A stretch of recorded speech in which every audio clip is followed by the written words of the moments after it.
بسم اللہ الرحمن الرحیم۔ السلام علیکم ناظرین۔ مصر کے اندر ایک حکیم تھا جو کہ مریض کو اس کے ہاتھ میں ایک چھوٹی سی رسی دے کر ایک رسی کا سرا مریض کے ہاتھ میں دیتا اور دوسرا سرا اپنے ہاتھ میں رکھ لیتا۔ اگر وہ مریض خاتون ہوتی تو حکیم اور مریض کے درمیان پردہ ہوتا اور حکیم صاحب رسی کو ہاتھ میں پکڑ کر بتا دیتا کہ اس مریض کو کیا مرض لاحق ہے، اور وہ مریض کو دوا دیتا اور وہ مریض صحت یاب ہو جاتا۔ حتیٰ کہ جب وہ زیادہ مشہور ہوا تو اس کے بارے میں یہ بھی مشہور ہونے لگا کہ جو عورتیں کئی سالوں سے اپنی اولاد کے لیے دعائیں مانگ رہی تھیں، علاج کروا رہی تھیں، تو جب وہ اس حکیم صاحب کے پاس جاتی ہیں تو ان کی گود بھر جاتی ہے اور ان کو اللہ تعالیٰ اولاد سے نواز دیتا ہے۔ جب یہ بات پورے مصر کے اندر پھیلی تو سلطان صلاح الدین ایوبی تک یہ خبر پہنچ گئی۔ یہ خبر سن کر سلطان کے دماغ میں سوال اٹھا اور سلطان صلاح الدین ایوبی سمجھ گئے کہ اس کے پیچھے کوئی نہ کوئی گڑبڑ ہے۔ لہٰذا سلطان صلاح الدین ایوبی نے حقیقت کا پتہ لگانے کے لیے ایک عورت کا بھیس بدلا۔ بھیس بدلنے کے بعد نقاب کے اندر سلطان صلاح الدین ایوبی حکیم صاحب کے پاس پہنچے۔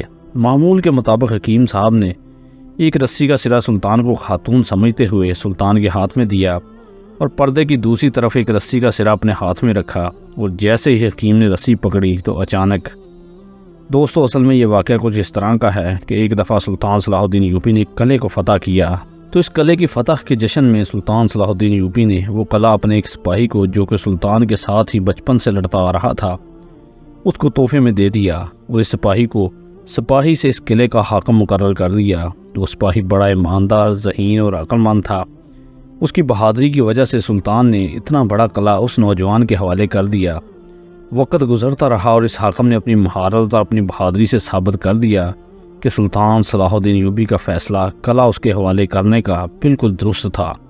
جب سلطان صلاح الدین نے وہ قلعہ اس کے حوالے کیا تو قلعے کے اختیارات سنبھالنے کے چند ماہ بعد اس حاکم نے ارد گرد کے چھوٹے بڑے قلعوں کو بھی فتح کر لیا، اور ان قلعوں کو فتح کرنے کے بعد ان قلعوں میں سے حاصل ہونے والے مال غنیمت سلطان کے قدموں میں رکھ دیے اور اس قلعے کی چابیاں سلطان کے حوالے کر دیں۔ یہ سارا منظر دیکھ کے سلطان صلاح الدین ایوبی حیران ہو گئے، کیونکہ سلطان نے کہا کہ اگر وہ حاکم چاہتا تو اس قلعے کا جتنا بھی مال غنیمت تھا وہ اپنے پاس رکھ سکتا تھا، کیونکہ اس قلعے کو فتح کرنے والا بھی وہی حاکم تھا اور وہ قلعے بھی اپنے اختیارات میں رکھ سکتا تھا۔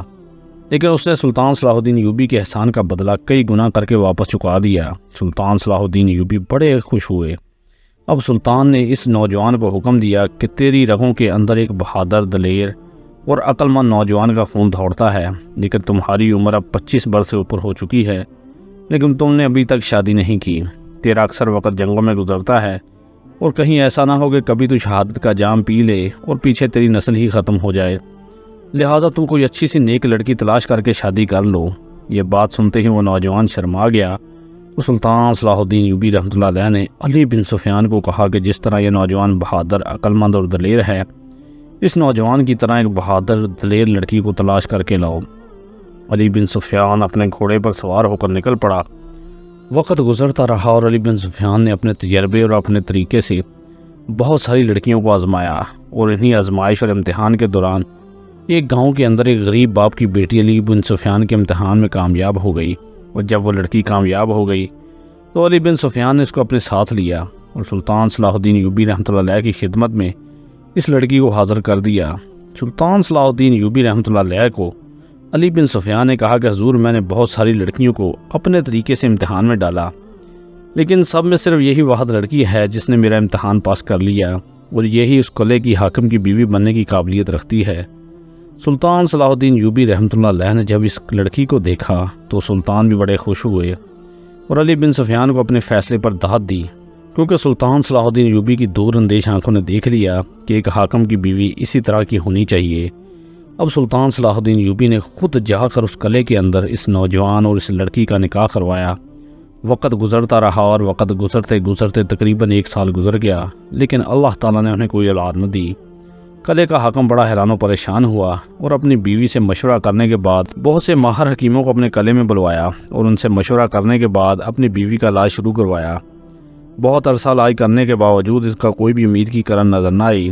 قلعے کا حاکم اور اس کی بیوی بڑے پریشان ہوئے، کیونکہ ابھی تک ان کی کوئی اولاد نہیں ہو رہی تھی۔ جب قلعے کا حاکم جنگ پر جاتا تو اس کی بیوی بڑی خوفزدہ ہو جاتی، کیونکہ اس کو ڈر تھا کہ اس کی ابھی تک وہ گود خالی ہے، اور اگر اس کے شوہر کو جنگ کے دوران کچھ ہو گیا کہ اگر میرے شوہر نے دوران جنگ شہادت کا جام پی لیا تو میرا کیا ہوگا، میرے شوہر کے وارثوں کا کیا ہوگا جو کہ ابھی تک اس دنیا میں آیا ہی نہیں۔ وقت گزرتا رہا اور ان دونوں نے اس کو اللہ کی رضامندی سمجھی اور انتظار کرنے لگے۔ ایک دن قلعے کا حاکم نوجوان صحن میں چہل قدمی کر رہا تھا کہ اتنے میں ایک بوڑھا بیکاری وہاں آن پہنچا۔ قلعے کا حاکم بھی بہت رحم دل انسان تھا۔ اس نے جیسے ہی قلعے کے دروازے پر ایک بیکاری کو دیکھا تو ایک سپاہی کو اشارہ کیا کہ اس بوڑھے بابا کو میرے پاس لاؤ۔ بوڑھے بابا کو اس کے پاس لایا گیا۔ بوڑھے بابا کو قلعے کے حاکم نے ایک تھیلی سونے کے سکوں کی دیتے ہوئے کہا کہ بابا جی آپ میرے لیے دعا کرنا کہ اللہ تعالیٰ مجھے نیک اولاد سے نواز دے، کیونکہ میری شادی کو تقریباً 1.5 سال گزر چکا ہے لیکن ابھی تک مجھے کوئی اولاد نہیں ہوئی۔ یہ سن کر بوڑھا بزرگ اس نوجوان کو دعائیں دینے لگا اور وہاں سے چلا گیا۔ وقت گزرتا رہا اور اب تقریباً 2 سال گزر چکے تھے لیکن ابھی تک نہ ہی اس کی کوئی دعا قبول ہوئی اور نہ ہی کسی حکیم کی دعا نے کوئی اثر دکھایا۔ حاکم نے سوچا کہ ہو سکتا ہے کہ مجھ میں ہی کوئی خرابی ہو یا مجھ میں پہلے ہی باپ بننے کی اہلیت نہ ہو۔ اس نے اپنے شاہی قاضی کو اپنے پاس بلایا اور کہا کہ تم میرا معائنہ کرواؤ، ہو سکتا ہے کہ مجھے میں باپ بننے کی اہلیت نہ ہو اور میں علاج اپنی بیوی کا کرا رہا ہوں۔ تو شاہی حکیم نے کہا کہ حضور اگر آپ اجازت ہے تو میں آپ کا معائنہ کرنے کے لیے تیار ہوں۔ میں تو پہلے بھی شک میں تھا لیکن پھر میں نے سوچا کہ شاید یہ بات مناسب نہیں۔ جب قلعے کے حاکم کا معائنہ کیا تو معائنہ کرنے کے بعد اس کے چہرے پر اداسی چھا گئی۔ قلعے کے حاکم نے حکیم صاحب کو کہا کہ حکیم صاحب جو بھی آپ نے معائنہ کیا مجھے بتائیے، آخر کیا مسئلہ ہے؟ آپ کو ڈرنے کی ضرورت نہیں، بے شک وہی ہوتا ہے جو میرا رب چاہتا ہے۔ تو اس حکیم نے کہا حضور آپ کے اندر باپ بننے کی اہلیت نہیں ہے۔ یہ سن کر وہ قلعے کا حاکم بڑا پریشان ہو گیا اور جا کر کمرے کے اندر سجدے میں گر گیا اور کہا ہے میرے مالک، آپ نے میری رگوں میں اتنا بہادر اتنا طاقتور خون دڑایا، ایک نوجوان کو اتنا بہادر بنایا کہ اس نے اپنی کم عمری میں اتنی فتوحات حاصل کر لی، لیکن اے میرے مالک یہ تو تیرا ہی فیصلہ تھا کہ تو نے مجھے اولاد جیسی نعمت سے محروم کر دیا۔ جب اس کی بیوی نے اپنے شوہر کو تڑپتا ہوا دیکھا تو اس سے رہا نہ گیا اور اپنے شوہر کو دلاسے دینے لگی، لیکن وہ نوجوان اس بات کو بھلا نہیں پا رہا تھا۔ وقت گزرتا رہا اور چند دنوں کے بعد پھر وہ قلعے کا حاکم صحن میں مایوسی کے ساتھ بیٹھا تھا۔ اتنے میں پھر سے وہ بوڑھا بزرگ دروازے پر بھیک مانگتے ہوئے آیا۔ قلعے کے حاکم نے دیکھا اور سپاہی کو اشارہ کیا کہ جا کر بابا کو میرے پاس لاؤ۔ تو سپاہی دوڑتا ہوا گیا اور اس فقیر بکاری کو پکڑ کر قلعے کے حاکم کے سامنے حاضر کیا۔ قلعے کے حاکم نے کہا کہ بابا جی آپ میرے لیے دعا کریں، اللہ تعالیٰ مجھے اولاد سے نواز دے۔ یہ سن کر بوڑھا بیکاری کہنے لگا حضور میں نے آپ کے لیے سجدوں میں دعائیں کی، میں آپ کے لیے ہر وقت دعائیں کرتا ہوں کیونکہ میں نے آپ کی رحم دلی اور بہادری کے قصے سن رکھے ہیں اور اللہ تعالیٰ نے آپ کے لیے میرے دل میں بہت محبت ڈال دی ہے، لیکن حضور کبھی کبھی دعا سے نہیں بلکہ دعا سے کام بنتا ہے۔ تو قلعے کے حاکم نے کہا بابا جی میں نے بڑے بڑے شاہی حکیموں سے علاج کروایا لیکن ابھی تک مجھے اولاد نہیں ہوئی۔ تو یہ سن کر اس بابے نے کہا کہ حضور میں آپ کو ایک ایسے حکیم کے بارے میں بتاتا ہوں جس کے بارے میں سن کر آپ کے پیروں تلے زمین نکل جائے گی۔ حضور وہ حکیم کوئی عام حکیم نہیں بلکہ حضور وہ اپنے پیشے میں بہت مہارت رکھتا ہے۔ قلعے کے حاکم نے کہا بابا جی آخر اس حکیم میں ایسی کیا خاص بات ہے؟ تو اس نے کہا حضور وہ حکیم ایک جھونپڑی کے اندر بیٹھتا ہے، وہ جھونپڑی کے اندر بیٹھ کر اس نے درمیان میں ایک پردہ لگایا ہوا ہے، اس کے پاس جو بھی مریض جاتا ہے وہ پردے کی ایک طرف خود بیٹھ جاتا ہے اور دوسری طرف مریض کو بٹھا دیتا ہے اور ایک رسی دیتا ہے جس کا ایک سرا وہ اپنے ہاتھ میں پکڑتا ہے اور دوسرا سرا وہ مریض کو دیتا ہے اور اس رسی کے ذریعے وہ سونگ کر بتا دیتا ہے کہ اس مریض کو کیا مرض ہے اور اس کا کیا علاج ہے۔ تو یہ سن کر قلعے کے حاکم نے کہا کہ یہ نہیں ہو سکتا، ایسا حکیم میں نے کبھی نہیں دیکھا۔ تو وہ کہنے لگا حاکم صاحب اس حکیم کے پاس کوئی اللہ تعالیٰ کا دیا ہوا اتنا علم ہے کہ اس کے پاس اگر 100 مریض چلے جائیں تو اس میں سے 10 مریض ایسے ہوں گے جن کو شفا نہیں ملتی، باقی کے 90 مریضوں کو اللہ کے حکم سے شفا مل جاتی ہے۔ حضور اس کے پاس میں نے اپنی آنکھوں سے ایسے مریضوں کو بھی شفا پاتے ہوئے دیکھا ہے کہ جن کو 20 سال تک اللہ نے اولاد نہیں دی، لیکن جب اس حکیم نے ان کا علاج کیا تو ان کو اللہ تعالیٰ نے اولاد جیسی نعمت سے نواز دیا۔ حضور اس حکیم کے پاس کبھی کبھی ایسے مریضوں کو بھی لایا جاتا ہے جن کو دوسرے حکیم بالکل لا علاج قرار دیتے ہیں، لیکن اس حکیم کے ہاتھوں اللہ نے ایسی شفا رکھی ہے کہ وہ موت کے انتظار کرنے والے مریضوں کو بھی اللہ کے حکم سے شفا دلوا دیتا ہے۔ یہ سن کر قلعے کا حاکم کو یقین نہیں آ رہا تھا اور اس نے بابا جی کو کہا کہ بابا جی اس بارے میں سوچتے ہیں، بعد میں اس کے بارے میں فیصلہ کروں گا۔ یہ سب باتیں قلعے کی حاکم کی بیوی سن رہی تھی۔ وہ جانتی تھی کہ اس کا شوہر ایسی باتوں پر بالکل یقین نہیں کرتا کہ بغیر مریض کو چھوئے اس کا معائنہ کیے ایک رسی کے ذریعے کوئی اس کا علاج کسے کر سکتا ہے۔ وہ جانتی تھی کہ اس کا شوہر بے شک بہادر ہے، جنونی ہے، جذباتی ہے، لیکن وہ اپنے اصول کے خلاف کبھی نہیں جاتا۔ اور جس طرح وہ بوڑھا بزرگ اس حکیم کے بارے میں بتا رہا تھا ایک عقل مند آدمی کبھی بھی اس بات کو تسلیم نہیں کر سکتا، لیکن وہ عورت اپنے شوہر کو اس طرح تڑپتا ہوا نہیں دیکھ سکتی تھی، اور وہ جانتی تھی کہ اس کے شوہر کو اس کے وارث کی بہت ضرورت ہے۔ لہٰذا اس کی بیوی نے دوسرے دن سے اس بابا کو خفیہ طریقے سے اس محل کے اندر بلوایا اور اس حکیم کا پتہ لگایا۔ اس بوڑھے بزرگ نے حاکم کی بیوی کو کہا کہ تم اپنے شوہر کو ساتھ لے کر جاؤ تاکہ وہ تیرے شوہر کا بھی علاج کر سکے، تاکہ اللہ تعالیٰ تجھے اولاد دے۔ تو قلعے کے حاکم کی بیوی نے کہا کہ میں جانتی ہوں میرا شوہر اس حکیم صاحب کے پاس نہیں جائے گا، لہٰذا میں خود ہی اس حکیم کے پاس جاؤں گی اور اس کے پاس دوا لا کر اپنے شوہر کو کھلاؤں گی، اور اس سے میرے شوہر کو اللہ تعالیٰ شفا دے گا۔ بوڑھا بزرگ چلا گیا۔ اگلی صبح جب قلعے کی حاکم کی بیوی نے دیکھا کہ اس کا شوہر چند دنوں کے لیے جنگی محاذ پر جا رہا ہے، تو پیچھے اس نے اپنی چند سہیلیوں کے ساتھ اس حکیم کے گاؤں کی طرف سفر شروع کر دیا۔ قلعے کے حاکم کی بیوی نے سفر کی تیاریوں کے لیے سامان تیار کروایا، گھوڑے تیار کیے گئے اور حاکم کی بیوی نے سفر شروع کر دیا۔ وقت گزرتا رہا۔ چند دنوں کے سفر کے بعد حاکم کی بیوی اس گاؤں کے اندر پہنچی۔ جب اس گاؤں میں پہنچی تو لوگوں کے ہجوم سے ہی اس کا پتہ چل گیا کہ اس حکیم صاحب کے پاس کتنے زیادہ مریض آ رہے ہیں۔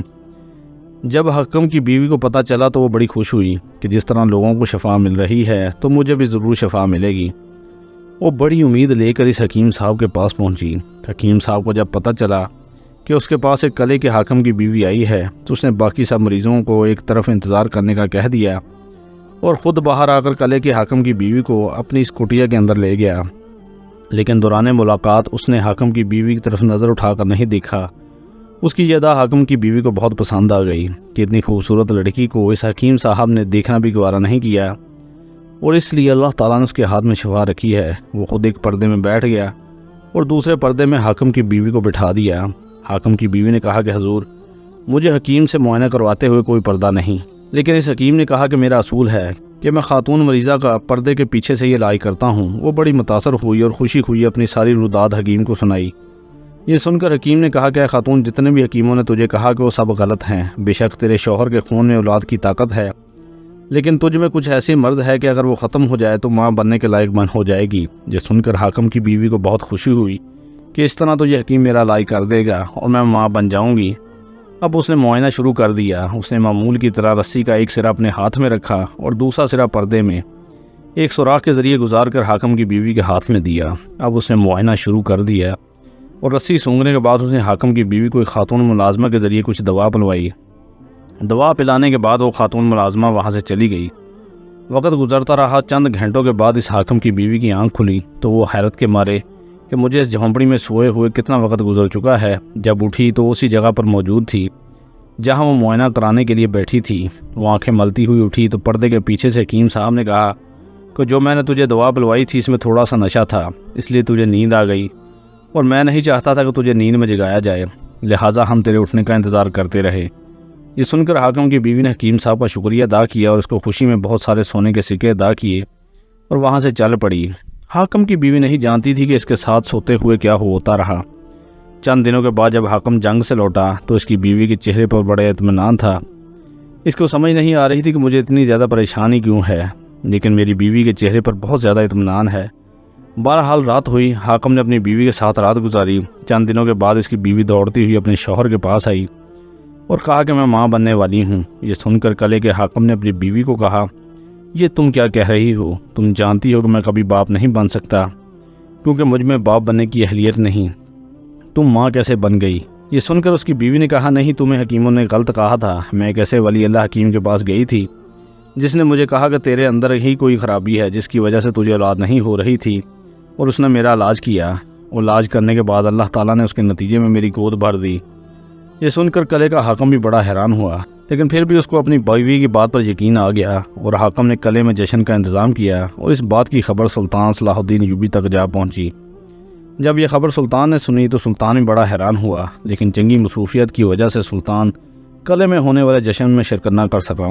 وقت گزرتا رہا اور تقریباً جب 9 سے 10 ماہ گزرے تو حاکم کو دائی ماں نے بتایا، حضور آپ کی بیوی کے پیٹ میں ایک لڑکا پرورش پا رہا ہے، آپ کو بڑے جشن کا انتظام کرنا چاہیے، کیونکہ بڑی ہی دیر اور بڑی ہی دعاؤں کے بعد اللہ تعالیٰ نے آپ کو اتنی بڑی خوشی دی۔ یہ سن کر قلعے کا حاکم خوشی سے پھولے نہیں سما رہا تھا۔ اس نے اسی وقت قلعے کے اندر سجاوٹ کرانے کا حکم دیا اور بڑے بڑے سرداروں، بڑے بڑے قاضیوں اور حتیٰ کہ خود آ کر سلطان صلاح الدین ایوبی کو محل کے اندر قلعے میں ہونے والے جشن کے بارے میں بتایا۔ سلطان صلاح الدین جانتے تھے کہ پہلے بھی اس نوجوان کی دعوت کے باوجود شرکت نہیں کر سکا، لہٰذا اب اللہ نے اس کو اتنی بڑی خوشی دی ہے، لہٰذا ہمیں شرکت کرنی ہوگی۔ سلطان صلاح الدین ایوبی علی بن سفیان کے ساتھ چند دنوں کے سفر کے بعد وہاں قلعے میں پہنچے۔ قلعے کے اندر کے حالات دیکھ کر سلطان صلاح الدین ایوبی کو بڑی خوشی ہو رہی تھی، کیونکہ اب اس قلعے کے اندر ہر طرف خوشیاں ہی خوشیاں، لوگ غریبوں اور مسکینوں میں کھانے تقسیم کیے جا رہے تھے، لوگوں کو اس خوشی میں نئے نئے کپڑے دلوائے جا رہے تھے، بازار میں لوگوں کو مفت میں کھانا دیا جا رہا تھا۔ یہ دیکھ کر سلطان صلاح الدین ایوبی بہت خوش ہوئے۔ سب لوگ انتظار میں تھے کہ جب وہ بچہ اس دنیا میں آنکھ کھولے تو قلعے کے اندر جشن شروع ہو جائے گا۔ تھوڑی دیر گزری کہ ایک سپاہی نے آ کر بتایا کہ حضور بچے کی پیدائش ہونے والی ہے۔ چند لمحے گزرے، سب لوگ دعائیں مانگ رہے تھے، غریبوں میں کھانا تقسیم ہو رہا تھا، یتیموں میں نئے نئے کپڑے تقسیم ہو رہے تھے۔ اتنے میں قلعے کے اندر اعلان ہوا کہ اللہ تعالیٰ نے حاکم کو بہت ہی خوبصورت بیٹا عطا کیا۔ یہ خبر پھیلتے ہی قلعے کے اندر جشن کا آغاز شروع ہو گیا، ہر طرف ڈھول بجنے لگے، لوگ ناچ رہے تھے، گا رہے تھے اور اسی خوشی میں ٹھنڈے ٹھنڈے مشروب پی رہے تھے۔ سلطان صلاح الدین ایوبی نے قلعے کے حاکم کو، جو کہ تقریباً 27 سال کا نوجوان تھا، اس کو مبارکباد دی۔ مبارکباد دینے کے بعد سب لوگ محل کے صحن میں بیٹھے ہوئے تھے۔ اتنے میں دائی ماں جب حاکم کے نومولود بیٹے کو لے کر اس کے باپ کے پاس آئی تو اس کو دیکھ کر حاکم کے چہرے کے تاثرات بدل گئے۔ یہ دیکھ کر سارے مہمان، حتیٰ کہ سلطان صلاح الدین ایوبی بھی بہت حیران تھا کہ اتنے عرصے سے بڑی ہی دعاؤں کے ساتھ پیدا ہونے والے بچے کو پہلی ہی نظر میں دیکھ کر یہ نوجوان اس طرح کا رد عمل کیوں دکھا رہا ہے۔ لیکن جیسے جیسے وہ دائی ماں اس بچے کو قریب لاتی گئی، وہ حاکم آپے سے باہر ہوتا گیا اور حتیٰ کہ اس نے دائی ماں کو کہا کہ اس بچے کو میرے قریب نہ لاؤ۔ سلطان صلاح الدین ایوبی رحمۃ اللہ علیہ نے سارے مہمانوں کو بیٹھ جانے کا حکم دیا اور دائی ماں کو کہا اس بچے کو اس کی ماں کے پاس لے جاؤ۔ اور سلطان صلاح الدین ایوبی اس نوجوان کو کمرے کے اندر لے گئے اور نوجوان کو کہا کہ بیٹا یہ تم کیا کر رہے تھے، یہ تم نے کیا کیا؟ اس نے کہا کہ حضور جو دائی ماں بچہ لے کر آئی وہ میرا نہیں، کیونکہ اگر وہ میرا خون ہوتا اس کو میں دیکھ کر ہی پہچان لیتا۔ حضور یہ میرا خون نہیں، یہ ناجائز اولاد ہے۔ یہ سن کر سلطان صلاح الدین ایوبی نے کہا کہ یہ تم کیا کہہ رہے ہو؟ یہ تو اس نے کہا کہ حضور میں صحیح فرما رہا ہوں، میں اپنی بدنامی کیوں کروں گا، میں اپنی ہی بیوی کے کردار پر کیوں سوال اٹھاؤں گا، اور میں ابھی بھی یہ نہیں کہہ رہا کہ میری بیوی نے بدکار ہے، بلکہ میں یہ کہہ رہا ہوں جو بچہ میری بیوی کے پیٹ میں پلتا رہا، جو بچہ ابھی دائی میرے سامنے لے کر آئی وہ میرا نہیں۔ یہ سن کر سلطان صلاح الدین ایوبی حیرت میں پڑ گئے۔ قلعے کے اندر پریشانی کا سماں چل رہا تھا، تمام لوگ حیرت کے مارے ایک دوسرے کی طرف دیکھ رہے تھے۔ پہلے چند لمحے جس قلعے کے اندر جشن چل رہا تھا، اب اس قلعے کے اندر ہر طرف ویرانہ ہی ویرانہ تھا، کیونکہ قلعے کے حاکم کو پریشانی میں دیکھ کر قلعے کی رعایا کبھی خوش نہیں رہ سکتی۔ جب یہ سارا ماجرا سلطان صلاح الدین ایوبی نے دیکھا تو سلطان سیدھا اس حاکم کی بیوی کے پاس گئے اور کہا بیٹی بتاؤ کہ اصل ماجرا کیا ہے؟ تو اس نے کہا کہ حضور جب میں نے دیکھا کہ کسی طرف سے کوئی دعا قبول نہیں ہو رہی، کوئی حکیم کامیاب نہیں ہو رہا، تو میں نے ایک بوڑھے فقیر سے اپنے شوہر کو ایک حکیم کے بارے میں بتاتے ہوئے سنا، جو کہ ایک رسی کے ذریعے سونگ کر بتاتا تھا کہ مرض کیا ہے اور وہ اس کا علاج کر دیتا، اور اس کے پاس اگر 100 مریض جاتے تو 90 کامیاب ہو جاتے۔ اور جب میں نے سنا تو میں بھی اس حکیم کے پاس پہنچی، اس نے میرا علاج کیا، کیونکہ اس نے کہا کہ باقی حکیموں نے تمہیں غلط کہا ہے کہ تیرا شوہر باپ نہیں بن سکتا، بلکہ خرابی تجھ میں ہے، اور میں تو اس کا علاج کر رہا ہوں، تو ماں بن جائے گی۔ یہ سن کر سلطان صلاح الدین ایوبی نے کہا خاتون بتاؤ کیا علاج کے دوران کوئی ایسی عجیب حرکت حکیم نے کی؟ تو اس نے کہا نہیں حضور، وہ تو پردے کے پیچھے بیٹھا رہا اور اس نے ایک رسی کا سرا میرے ہاتھ میں پکڑایا اور دوسرا اپنے ہاتھ میں رکھا۔ یہ سن کر سلطان نے کہا کہ پھر آگے کیا ہوا؟ تو اس خاتون نے کہا حضور جب اس نے میرا معائنہ کر لیا تو اس نے ایک خاتون کے ذریعے دعا کا ایک پیالہ میرے پاس بھجوایا اور اس نے مجھے پردے کے پیچھے کہا کہ یہ تم پی لو، تیرا مرض ختم ہو جائے گا۔ حضور میں جیسے ہی وہ پیالہ پیا تو میں اسی وقت بے ہوش ہو گئی، اور چند گھنٹوں بعد مجھے ہوش آیا تو میں اسی جگہ پر پڑی ہوئی تھی جہاں میں پہلے بیٹھی ہوئی تھی، اور میں نے ہوش میں آنے کے بعد پوچھا تو اس نے کہا کہ دوا پینے کی وجہ سے تجھے نیند آ گئی تھی، تو میں ایک حاکم کی بیوی ہو لہذا تجھے جگانا مناسب نہیں سمجھا، اور حضور اس وقت بھی وہ حکیم پردے کے پیچھے بیٹھا ہوا تھا، نہ ہی میں اس کو دیکھ پا رہی تھی اور نہ ہی وہ مجھے دیکھ پا رہا تھا۔ یہ سن کر سلطان صلاح الدین ایوبی مزید حیرت میں پڑ گئے کہ آخر جس آدمی نے لڑکی کو چھوا نہیں تو پھر آخر مسئلہ کیا ہے۔ سلطان صلاح الدین ایوبی نے اسی وقت شاہی حکیم کو بلایا اور کہا کہ تم قلعے کے حاکم کا معائنہ کرو، اس کے اندر باپ بننے کی اہلیت ہے۔ جب حکیموں نے معائنہ کیا تو جب انہوں نے بتایا کہ سلطان کے پیروں تلے زمین نکل گئی، انہوں نے کہا کہ حضور حاکم کے خون کے اندر باپ بننے کی صلاحیت پیدا ہی نہیں ہوئی، یہ نوجوان کبھی بھی اپنی زندگی میں باپ نہیں بن سکتا۔ یہ سن کر سلطان صلاح الدین ایوبی کے رونگٹے کھڑے ہو گئے کہ جو انسان باپ نہیں بن سکتا، اس کی بیوی جو کہ اتنی پاکیزہ اور باکردار ہے، تو پھر وہ ماں کیسے بن گئی؟ سلطان صلاح الدین ایوبی کے دماغ میں وہ بار بار خیال آ رہا تھا کہ جب اس خاتون نے بتایا کہ دوا پینے کے بعد مجھے تھوڑی دیر کے لیے نیند آ گئی، سلطان سمجھ چکے تھے اور سلطان نے اس معاملے کا پتہ لگانے کے لیے ایک چال چلی۔ سلطان صلاح الدین ایوبی نے اس حاکم کو علی بن سفیان اور اپنے چند سپاہیوں کو اپنے ساتھ لیا اور اس قلعے کے اندر سے سلطان نے ایک عورت کا بھیس بدلا۔ اپنی آنکھوں کے علاوہ سلطان صلاح الدین ایوبی نے پورا چہرہ ڈھانپ لیا تھا، جسم پر بھی عورت کا لباس تھا اور اوپر سے حجاب لگا ہوا تھا۔ سلطان صلاح الدین ایوبی ایک عورت کے بھیس میں جب اس گاؤں کے اندر پہنچے تو سلطان صلاح الدین ایوبی نے ایک سپاہی کو اپنے ساتھ لیا اور کہا کہ تم نے حکیم کو جا کر کہنا ہے کہ میں اس کا شوہر ہوں، اور باقی سپاہی اس گاؤں کے پاس میں ایک جگہ انتظار کرنے لگے۔ سلطان صلاح الدین ایوبی جب اس حکیم صاحب کے پاس پہنچے تو اس نے اس سپاہی سے پوچھا کہ جو کہ سلطان صلاح الدین ایوبی کے ناٹک کے طور پر شوہر بن کے گیا تھا، تو اس نے کہا کہ یہ میری بیوی ہے، ہماری شادی کو 10 سال گزر چکے ہیں لیکن ابھی تک میری بیوی کو بچہ نہیں ہو رہا۔ وہ حکیم جان گیا تھا کہ اس مرد کے اندر ہی کوئی گڑبڑ ہے، لہٰذا اس کے شوہر کو یعنی اس کے سپاہی کو کہا کہ تم باہر انتظار کرو اور اپنی بیوی کو اندر بھیج دو۔ اس نوجوان نے اپنی بیوی کو اندر بٹھایا۔ دوسری طرف پردے کی طرف وہ حکیم بیٹھا ہوا تھا، اس نے ایک رسی کا سرا اس کو پکڑایا اور دوسرا سرا اپنے ہاتھ میں رکھا۔ اب سلطان صلاح الدین ایوبی یہ سارا ماجرا دیکھ رہے تھے۔ تھوڑی دیر گزری کہ اس حکیم نے کہا کہ اے خاتون، تیرے اندر ایک چھوٹا سا مسئلہ ہے، اب یہ تم دوا پی لو، چند دنوں کے اندر اللہ تعالیٰ کے حکم سے تجھے خوشی مل جائے گی۔ یہ سن کر سلطان صلاح الدین ایوبی کو بہت غصہ آ رہا تھا۔ جو حکیم یہ نہیں بتا سکا کہ اس نقاب کے پیچھے ایک عورت ہے یا مرد، آخر وہ علاج کیسے کر سکتا ہے؟